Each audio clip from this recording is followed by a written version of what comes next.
The Right Side with Doug Billings. Hi, everybody. Doug Billings here. Thanks for joining me on The Right Side. I appreciate it. Wherever you are, thank you very much. And a reminder, YouTube, please head over to YouTube and subscribe to the channel. It's free. Doesn't cost a thing to do that. I was in YouTube jail for 4 years, and a couple of months ago, I got a letter saying, hey, you're out. You're free. We're going to reinstate your channel. So join the 150,000 some odd people over there at The Right Side Doug Billings. That's how you find me in YouTube, at The Right Side Doug Billings. Look me up over there, subscribe, and click the bell so that you get notified when I drop new content like this. Because today I want to talk to you about something bigger than politics. It is bigger than headlines. Because this week, America reminded the world who we are. It happened on Christmas Day, in fact.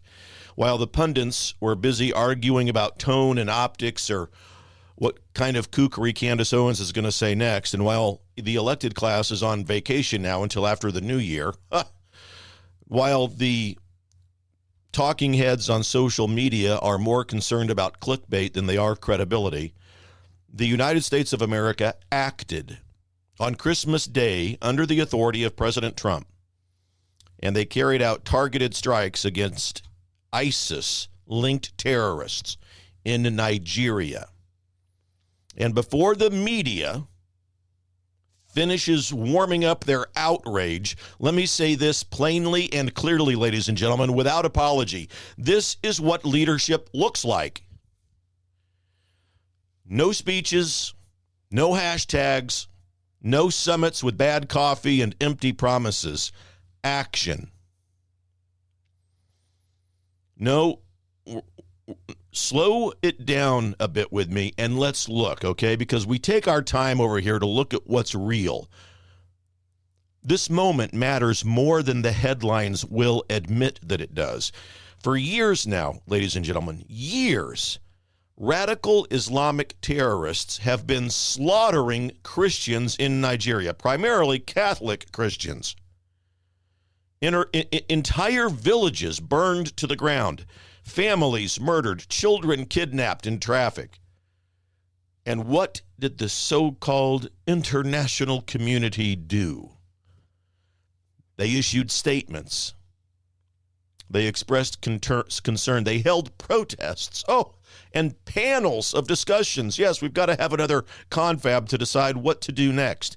In other words, ladies and gentlemen, they didn't do a damn thing.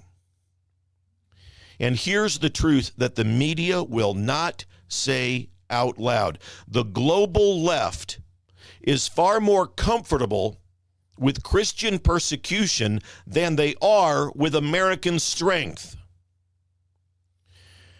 If this violence were happening to any other protected group, there would be wall-to-wall coverage about this. Emergency sessions at the UN, sanctions, summits, speeches dripping with moral outrage. But when Christians, Catholics are hunted, silence. That is until now, because Donald Trump does not outsource morality. He doesn't wait for permission slips from Brussels. And he doesn't pretend terrorists can be negotiated into good behavior. Trump eliminates threats. End of story. You already heard the questions, right? You almost hear them rehearsed in newsrooms. The clips are almost the same no matter what network you're listening to. Why Nigeria? Why now? Why Christmas Day? Well, here's the answer that they don't want you to hear, because that's where the terrorists were. And that's where we found them. It's that fundamental. This isn't complicated, ladies and gentlemen. It's only controversial in a world that's forgotten the difference between right and wrong. America didn't strike a country. It struck terrorists. And that distinction matters, even if the media pretends that it doesn't, my friends. This strike represents something larger than a single operation. It marks a fundamental shift in American posture. I want to be clear about that, and I want you to know why. For far too long, America practiced what I call apology first foreign policy. apology first, foreign policy. We apologized before we acted. We apologized after we acted. Sometimes we apologized instead of acting at all, and the result is predictable. Enemies learned that America could be pushed. Allies learned that America could be ignored. And terrorists learned that time was on their side. That's not the world that Donald Trump believes in. Trump understands something basic, ladies and gentlemen. He understands something human. He understands something real. And that is that evil only understands strength. You don't deter terrorists with speeches. And you don't scare radicals with climate awards. You don't stop slaughter by pretending everyone just needs a hug and everyone just needs to understand we need to assign pronouns. You stop it by making the cost of evil unbearably high. And notice something else that matters about this operation that happened on Christmas Day, ladies and gentlemen, reminiscent of George Washington crossing the Delaware in 1776, right? Something else that's worth noting about this, there were no leaks. No anonymous Pentagon sources, no whistleblowers, no bureaucratic sabotage. Why is that? How is that? Because when leadership is clear, discipline follows. This was a clean operation, precise, decisive, unapologetic.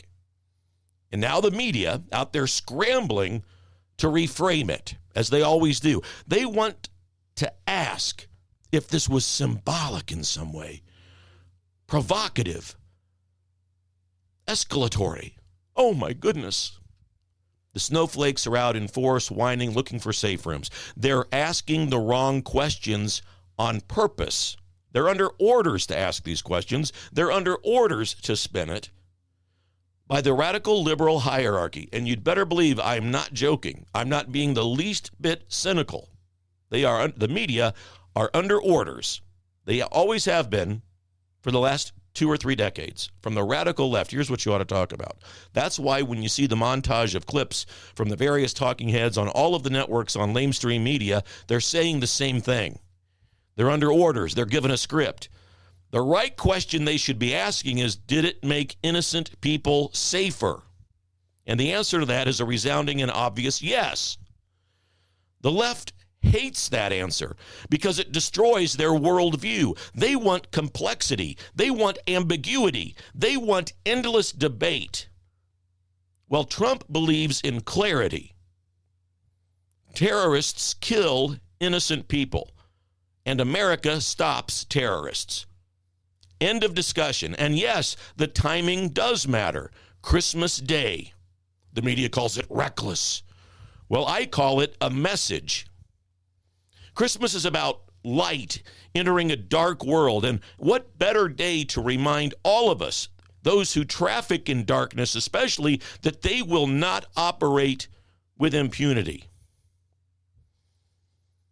America does not take days off from defending civility and civilization. That message was heard loud and clear, not just in Nigeria, but around the world. And now here's where all of this comes together, my friends. As America demonstrates strength abroad, something else is happening here at home. In just days, mere days away from now, America begins the official countdown to her 250th birthday. 250 years.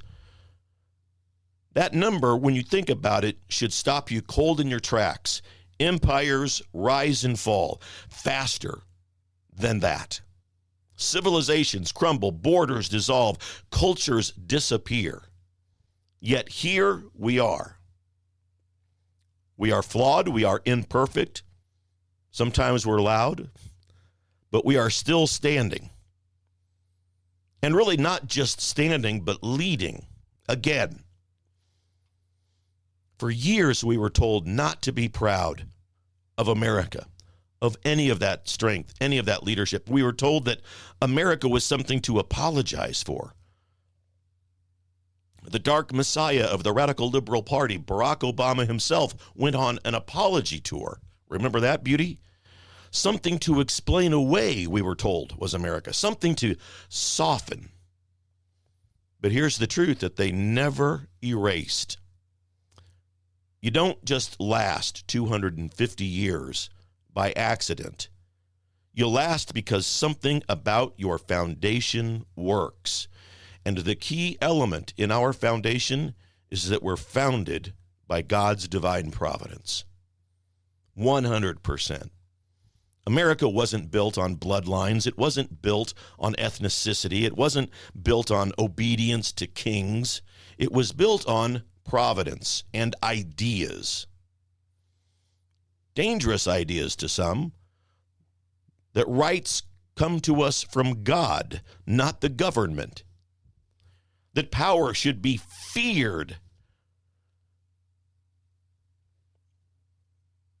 That people own the power, and therefore power should fear the people. Those ideals and that providence taught us that liberty is worth defending, even if it's at a great cost. Those ideas shocked the world in 1776 when our founding fathers brought them forth and documented the inspiration of God onto paper. And those words still do shock the world. That's why America has always had enemies, foreign and domestic, mind you. Because when people see freedom working, they start asking uncomfortable questions. And watch how the media handles this anniversary, this 250 years. Watch. They don't know what to do with it quite yet. They can't ignore 250 years because they can't celebrate it.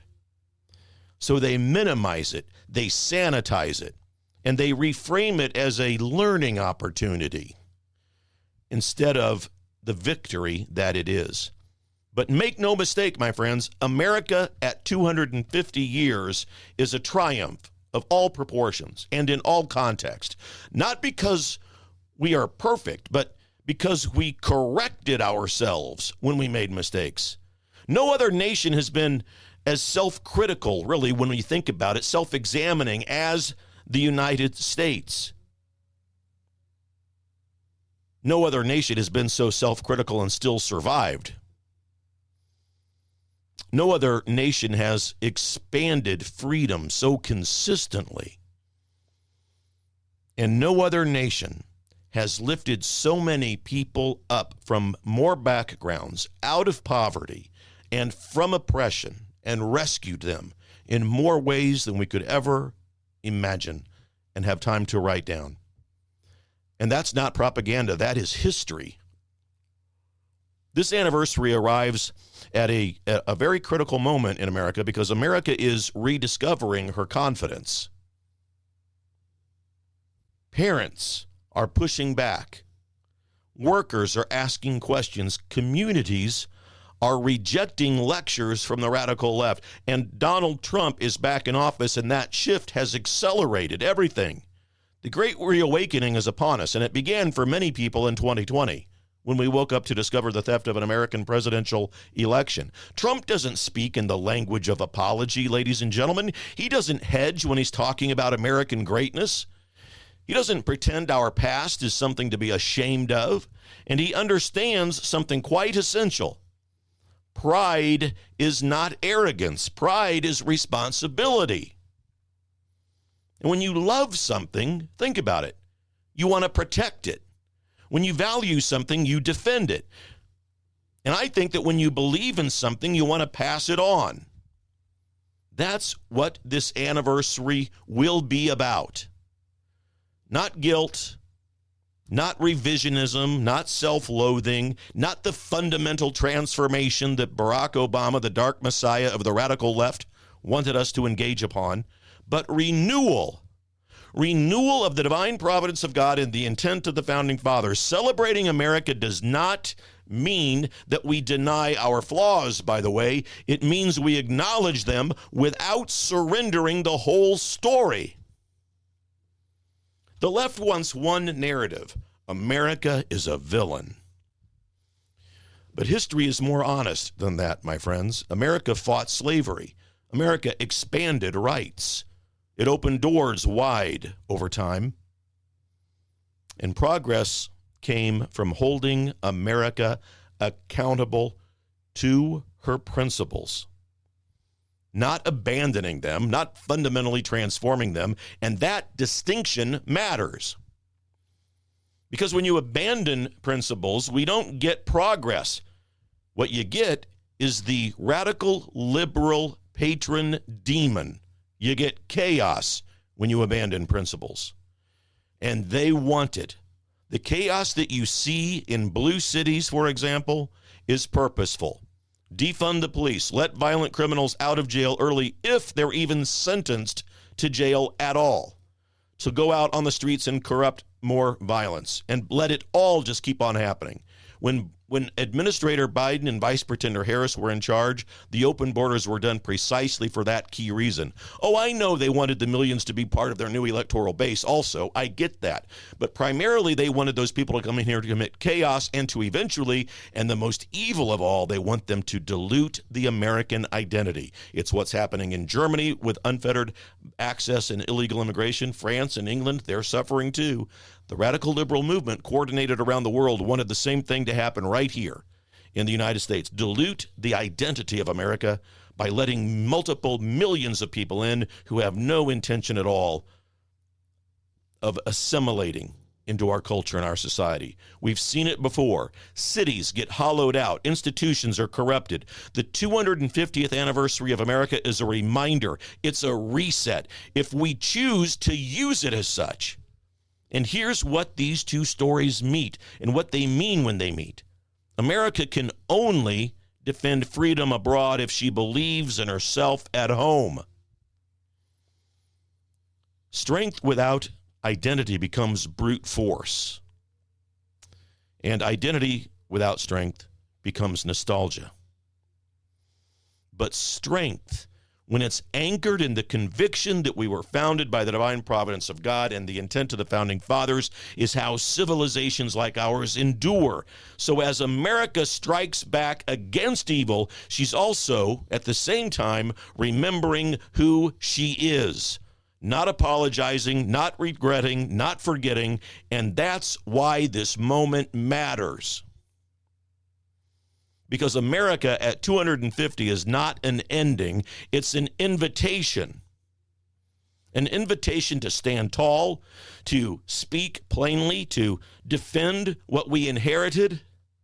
Because a nation that remembers her roots can still grow. And a nation that forgets them does not. Ladies and gentlemen, I'm Doug Billings. Thanks for joining me on the right side. That's the time I have for today and the topic that I wanted to talk to you about. Stay strong, stay grounded, and most importantly, stay on the right side. Follow me on YouTube, at The Right Side with Doug Billings. I'm on X and Facebook and Truth Social as well. But head over to YouTube, at The Right Side, Doug Billings. Click the red bell over there so that you get reminders of when I put this content out. We are in this thing together. If you want a personal message, book me on Cameo. Happy to do that for you as well. But we really are in this thing together, ladies and gentlemen. I hope you realize that. I hope you believe it. For the Republic. Cheers.